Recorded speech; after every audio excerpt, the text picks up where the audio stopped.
Hey everybody, welcome to Example of Play, the home for strategy, tactics, and more. Today there's another round of the Steam Next Fest going on. Got some demos for a lot of upcoming games of all types, but even just looking at strategy games, there's a ton of upcoming strategy games that you can try out right now yourself. I kind of looked through here, picked out 5 demos that seemed pretty interesting to me, and I'm going to show you just a little gameplay from them to give you an idea of some of the stuff that's coming up out there. So first up, I've got Warside. This is obviously, let's be honest, a straight up clone of the Advance Wars series, but as Nintendo doesn't seem all that interested in making new games in that series themselves, why not let someone else take a stab at it? And this is on PC, so that means mods, that means online multiplayer, it means a much more flexible system that's not, controlled by Nintendo. And yeah, just looking at it, you can see this is definitely Advance Wars, but that's a series I love and that I wish would get more games. But it's been years and years and years since they've made anything actually new. There was the remake recently of the original games, but my understanding the content was exactly the same. It was just newer graphics. Where this is the original style of art with maybe just a little bit different details and style to it. But as you can see, basically, yeah, this is Advance Wars. There are some more units per side. There are specialized infantry units like snipers that act sort of like infantry artillery. There are medics, so you can heal your infantry units. And then there's interesting vehicles for each faction's got some unique stuff.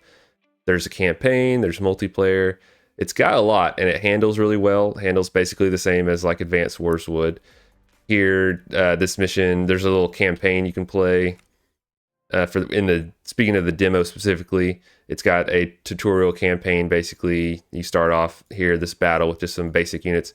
Some of the builds I played before this, the like pre-release alpha builds that I can't show you because they're under NDA, but a lot of those had a wide variety of different kinds of missions. They're pretty challenging. The AI will get you if you're not paying attention.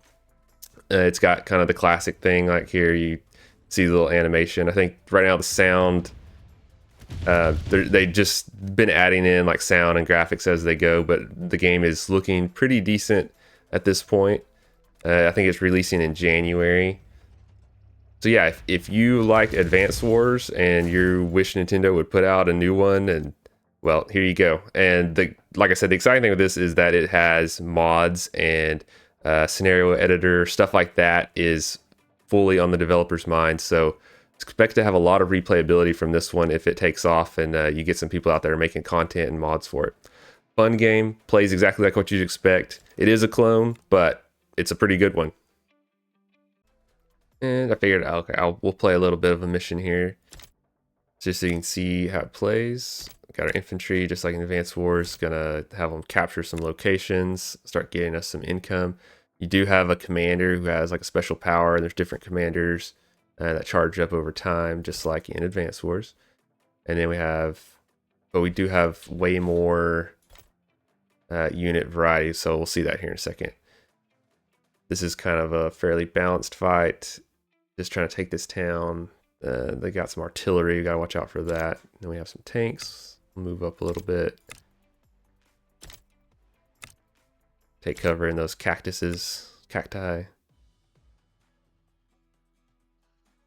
And there's dialogue, just like in the Advanced Wars, where here it's at least kind of silly, not quite as cartoonish, but definitely still on the lighthearted side of things, not being overly serious. Now we got a little income, so we can look here, see kind of the variety of units. So you've got truck that can transport troops around, move them up faster. Buggy is sort of a light vehicle. An IFV, so sort of a medium fighting vehicle. And then artillery, rocket artillery is just the stronger version of that. Your tank, which is kind of your medium all-around unit. There are air units, so helicopters, jets, and then SAM launchers to shoot them down. And some other, these aren't all the units, there's definitely more units than this. This is kind of one of the unique units for this faction, the Rhino.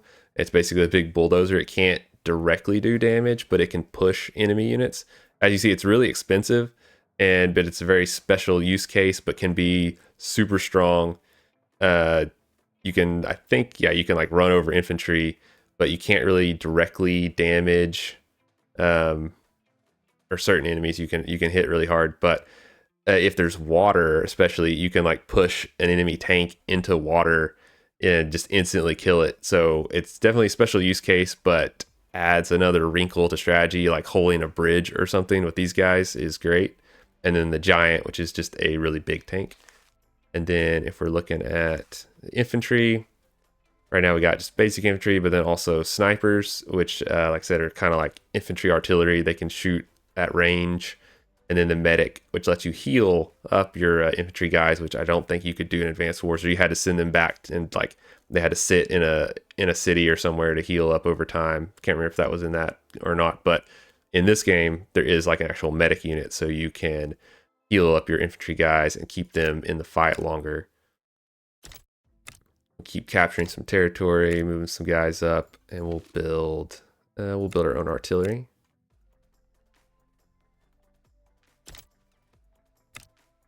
And then there are the little battle animations, but I turned them off because I think if you're like most players, after you've played a while, you've kind of seen all those little animations enough times.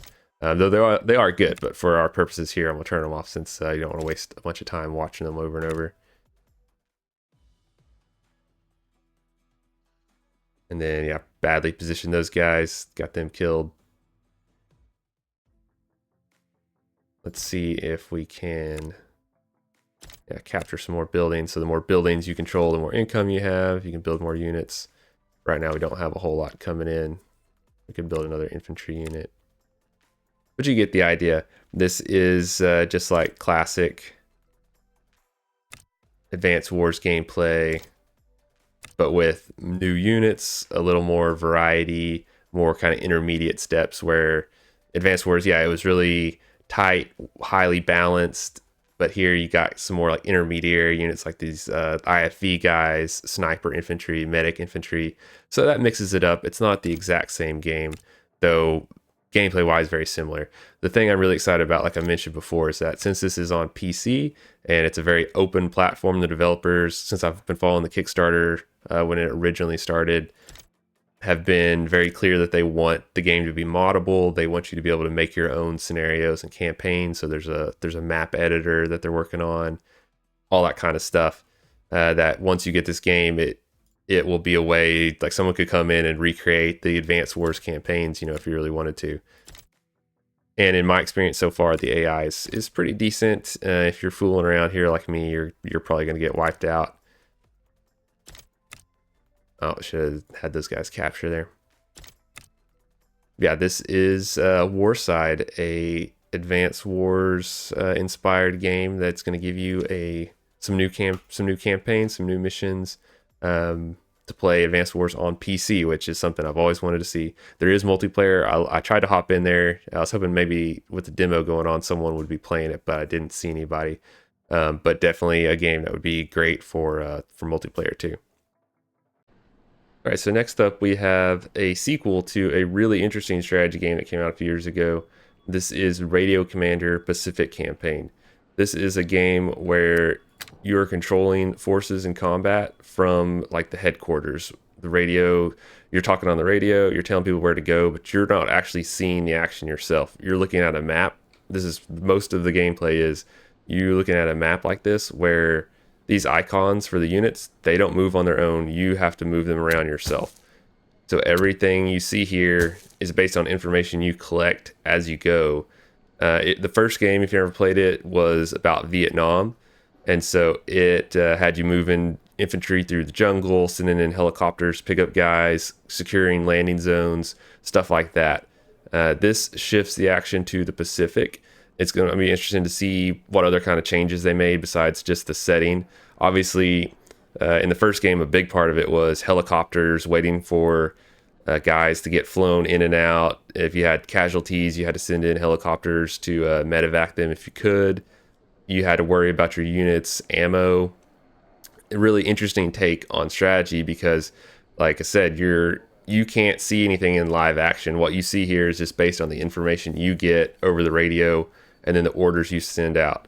So like I know my unit is right here. If I want to, I can ask them to report in, and the game will help you out a little bit. It'll give you some coordinates. I think you could turn the difficulty up to make it a little bit harder, where you have to really pay attention. You can see the coordinates as you move the cursor around. But if we ask, say, this unit to report their position. Work 1, this is Crossbow. Report position. Over. This is Grill Work 01.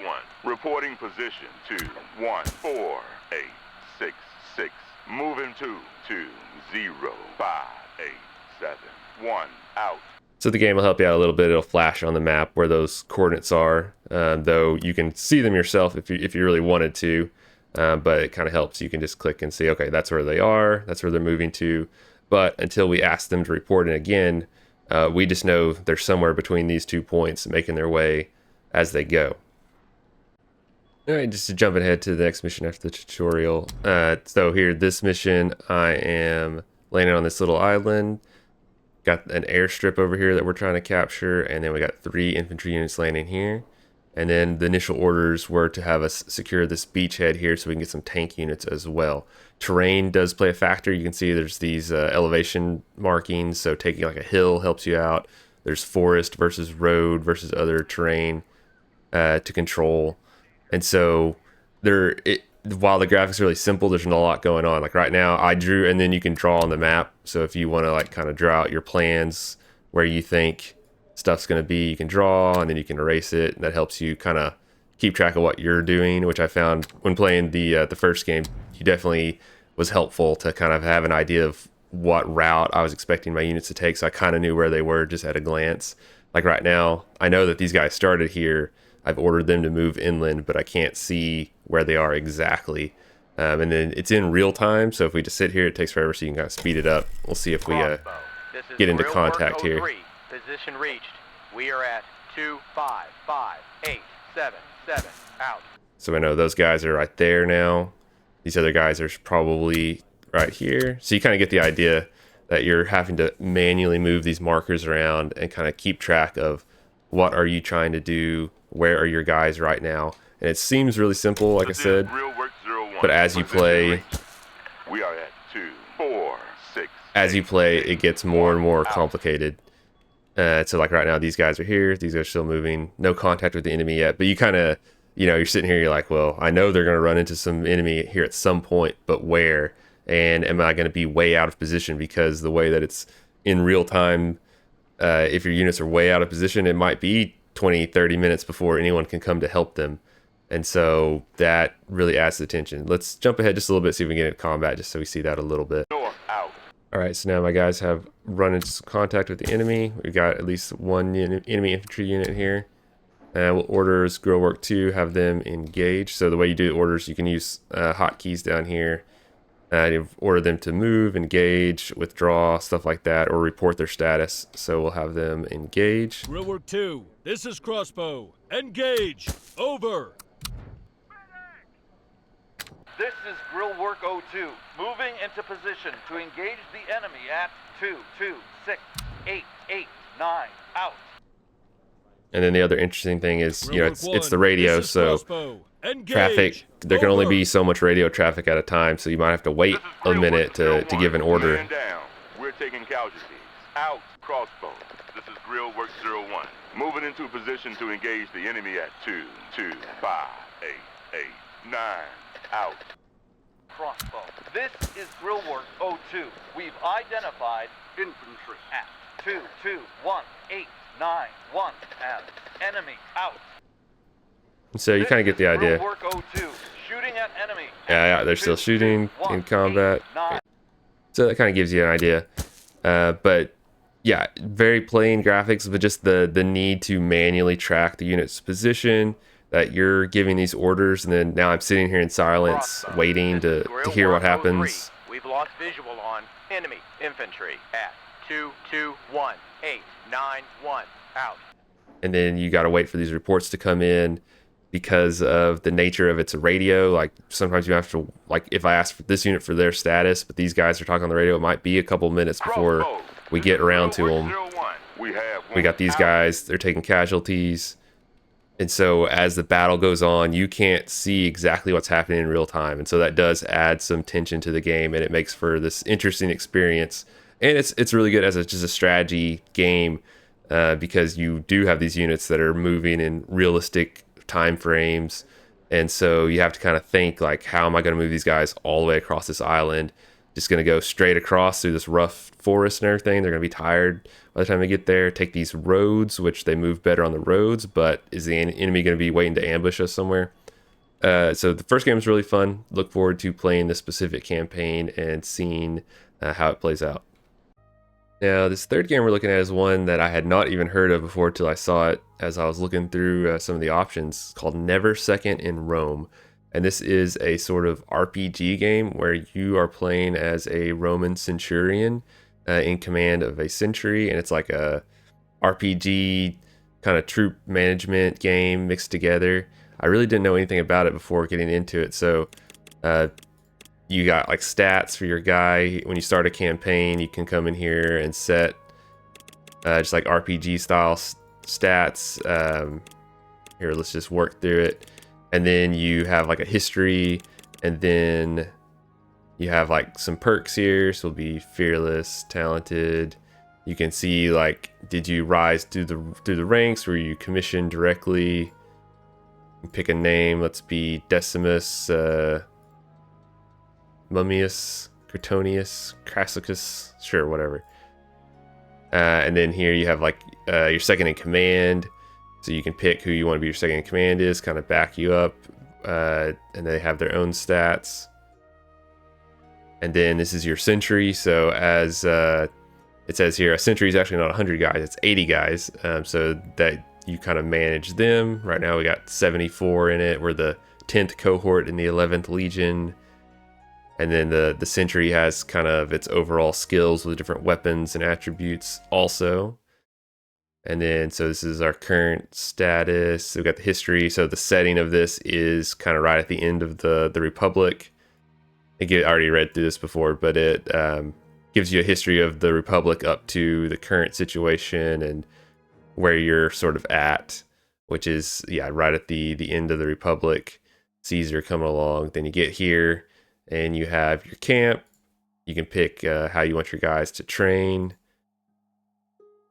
You can train yourself or your century. We got some points we can spend. Let's make them a little better with the sword and shield, sure. Or this is just for me. I want to be really good with the sword. Get a little stronger. Let's see, and then coordination.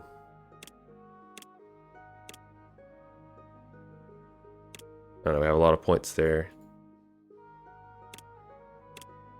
And then you can train our century. Make them really good. Drill. And like I said, this is the first time I've played this game really, so I don't know what the best thing to spend on. So we worked them really hard. Their morale's down a little. They're strained a little. Their approval of me went down a little, but we want to get them ready for whatever's coming. You also have inventory of your character, so you got like little RPG stuff here. You can get better weapons and gear. You have personal money. And then I guess probably you can have some stuff for your century too. And look at your stats. You do have, of course, like a reputation with Caesar, with the troops. There's different sorts of traits depending on your choices that you make. You might have some deeds. Your century might have, so you have, right now I just have like my second in command, but later I'll have some more officers, notable people. There's a list of like if they die over time, you'll see them here. So all that kind of RPG troop management stuff. And then you can trade gear. So I'll play around here for a minute and then we'll jump ahead, see what like a battle looks like. All right, so now after spending several turns in training, in camp, deciding how to train my guys, it's kind of interesting playing through it of seeing, okay, if you push them too hard, they get mad. If you don't push them hard enough, they're not going to learn things. And there's like these little choose your own adventure things in between. Now we're at the end of that period and we've moved on to, we're on campaign. So now we have a task of building the camp. And so a lot of these things are sort of sort of like a choose your own adventure thing of, do you choose like, we're going to push the guys to work harder, are we going to go for superior quality, and that'll show like how much time it'll take to get this done. And then basically every choice has some kind of benefit, or it's like, we're going for better quality here, but it's making this take a long time. Let's see. So interesting game. Just that there's a lot of stuff here you would think about. Okay, we're building the camp, and like it's its own little mini game of how you're choosing to do that. And then like if you had your guy focus on being a really good fighter versus being a good administrator, that matters too. And that would affect this kind of stuff of like, how good a shape are they in? Do they approve of me? Do they like me or not? Are they tired?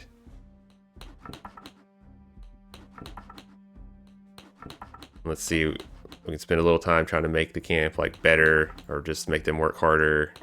They're gonna get mad at me every time I do that. And all right, so I don't know, we didn't build the camp on time, and Caesar is very mad at us. We'll have to do a little better next time. And then it tells you, you come to the screen, it kind of tells you you have stats for everybody, and then what's happening. We're collecting wood, and then we see that there's battle going on. Do we send in, do I stay with the troops, let the other troops fight the ambush themselves? Do I have my second in command stay with my troops while I go to the front line? I'll do that. That sounds good. You grab a javelin, move toward the clash. A warrior with a club comes at me. Do I throw my javelin? Or do I throw the javelin at him, or do I fight him with my sword? Have I been training with the javelin? Am I good with the javelin? I don't know. Let's see what happens. I fail. I miss. Let's hope nobody saw that. So that's kind of the sort of game this is, this RPG text adventure thing. So don't come just expecting, you know, to fight fancy graphic battles or anything. But this is interesting to play. Now I'm in a fight with a guy. Close and fight with him.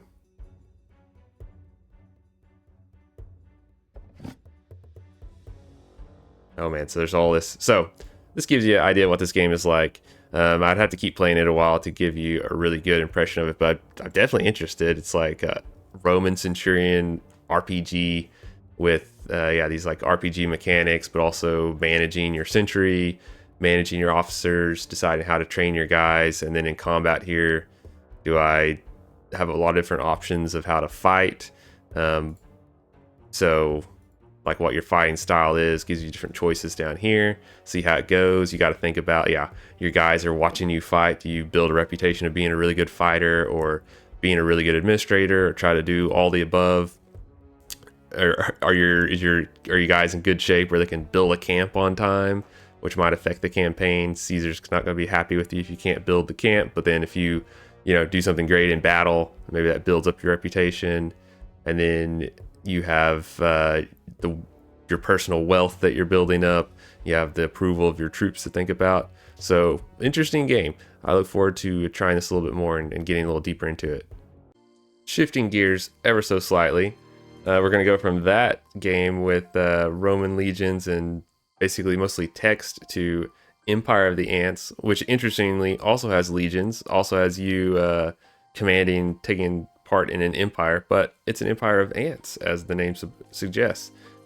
This is one that I've kind of seen a little bit, but I've never played before this demo. But this is, interesting to say the least. We're commanding our warrior ants here. In this game, it's got some really great looking graphics, really interesting. Yeah, you're controlling an ant, ordering other ants around. Let's play this for a minute and see what the demo has to offer, because this seems really interesting. Now we're up here on high. We're going to send our warriors into battle with these firebugs.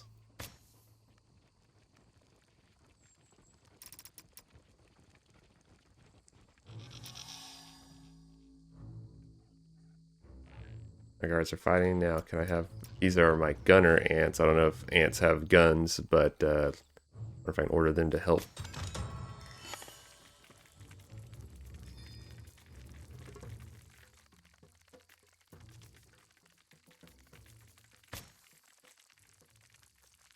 Now we're, yeah, moving forward. Pine cone here. Do we like that? Gives us some resources. Yeah, this is a totally different kind of game. I'm gonna keep playing a little bit, get a little further into it, see what else it's got to offer. So this is here, the second mission after the tutorial. So interestingly enough, there is a story to this, and you actually have dialogue with the other ants and the queen ant and things like that, which is more conversation and story than I expected for a game where you're an ant. But here, so now I've seen some of the mechanics. We have our nest here, and then we can go to it to build stuff. We got to gather resources. So let's see, what do we got? Yeah, the things you can build at your nest: economy, defense, information, powers, legions. There's all kinds of different legions of ants you can build. So some of them are different kinds of combat. You got workers to help out with collecting resources, but they're vulnerable. They can't fight as well. You've got super predators to help you fight through the enemy legions, which right now we're fighting against these termites. You've got, you can build up defenses, like we've got a wood barrier around our nest. We can build gunners to defend it, different kinds of guards. And then we can build a chemical laboratory for an ants. So yeah, this is a very natural looking game. Like the graphics look so kind of realistic and beautiful. To be clear, you got all these ants running around doing stuff, but then also you've got a lot of strategy game mechanics. You're building all these different structures, gathering resources. You've got some special powers you can unlock, different perks and things that'll give bonuses to all your troops and stuff. So interesting game. Definitely want to play this one some more, just because why not make a game about insects fighting and being an ant running around on the battlefield. And then the story also sounds kind of cool. Something about there's a flood, there's some sort of anomaly in the forest, so there is a little bit of a story and mystery to it of what's going on here. You can also jump really high for an ant. And then as you go, basically, you build these legions, which are units that you can control. You can order them around, and then they all have different usefulness to you of what you're trying to do. You can take over these other nests to expand your resources and population. A very different kind of game, definitely one to check out. It makes me think of way back in the day on the Microsoft Gaming Zone. There was some kind of RTS where you built ants and you had a little nest and you were trying to build up your ants and fight other players. So it's been a while since I've played a game where you were controlling some ants in a strategy game, but one to look at. And for our final game, another very unique strategy game. This is Drone Perspective. Obviously inspired by events in Ukraine and the use of drones there and how that's changed the battlefield. This game has you playing as a drone operator, looking over a battlefield and relaying orders to troops on the ground from your perspective, flying high as a drone up above it all. And yeah, this is giving me actually kind of vibes of what was it? For our final game in the video, this is Drone Perspective. Now, this is another unique take on strategy, and definitely inspired by the war in Ukraine and the widespread use of drones there and how that's changed the battlefield.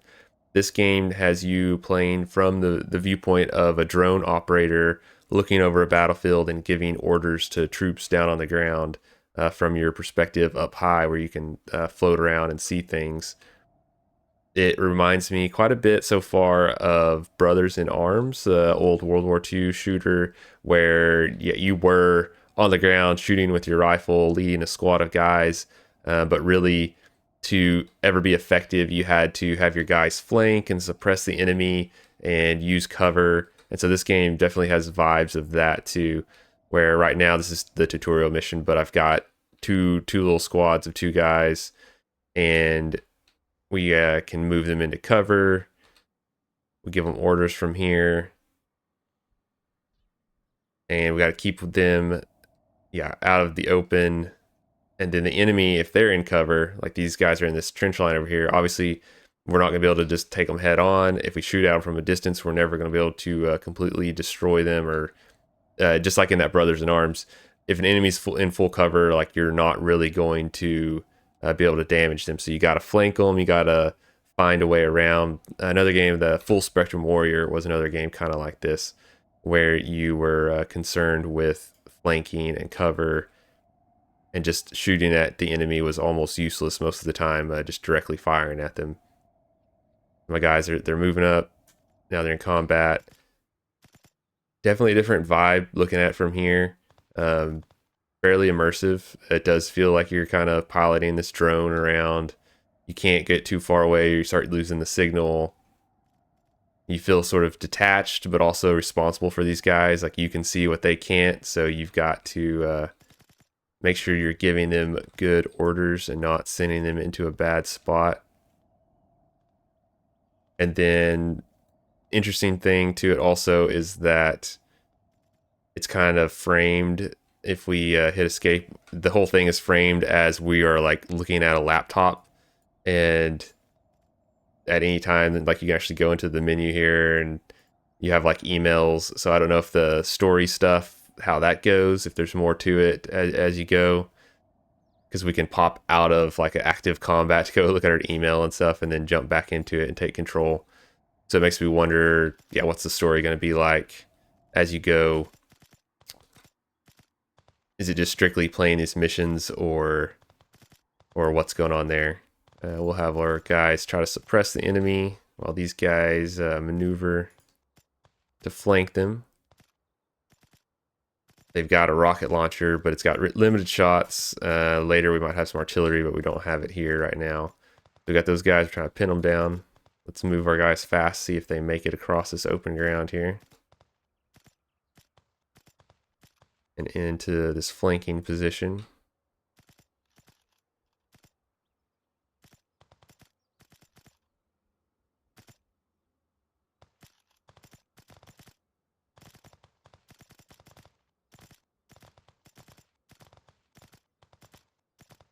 Feels like we should be able to get them. Yep, got one. All right, we forced them out of that. Now I can move our guys up.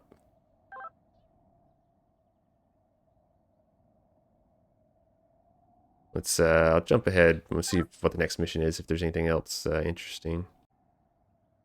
So actually, I'm gonna continue this mission. So we got enemy counterattack coming in, enemy soldiers, but they're just walking across this open field where we can see that there are mines, it looks like. So I expect, yeah, it does give a very odd sensation to watching the combat, that you're just looking down on this battlefield where you're sort of detached and it's quiet. Unless you zoom in, you don't really hear, you mostly just hear the wind blowing from your drone. And yeah, it's kind of an odd feeling, even though plenty of strategy games have been like this before, where you're looking down on the action. Here it's framed in such a way that, you know, you're sitting in real life, sitting at a computer, and in the game it's framed as you're at a computer controlling this drone, where you're watching people fight and die, but you're just on your laptop somewhere looking through this drone's vision, which is yeah, does make for an interesting take on it. Very different. Now our guys are hearing something. Is there a tank or something out here? Now I'm scanning, trying to see.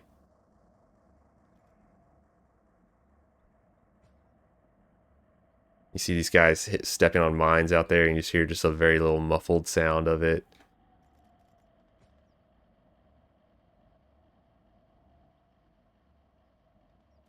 And yeah, it's the enemy just doing, you know, definitely Ukraine war inspired. Your guys are being very careful and tactical. The enemy is just sending this human wave at you across a minefield.